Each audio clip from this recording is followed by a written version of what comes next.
These are TPU holders for these very well known and very easy to find LED strobes in the market, and you can easily zip tie one of these behind the bicycle right here, just like this.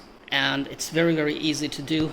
All you need to do is use a zip tie, one or two, and you can easily fix it. One zip tie, and it works really nice. Even during daytime, it's very visible. Yeah, that looks like police lights, red and blue.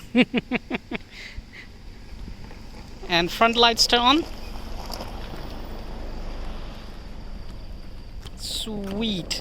So thank you for watching this short video. If you need these, link is in video description. Go ahead, download it, pre-printed. Use them, enjoy them, and stay safe when riding your bicycles.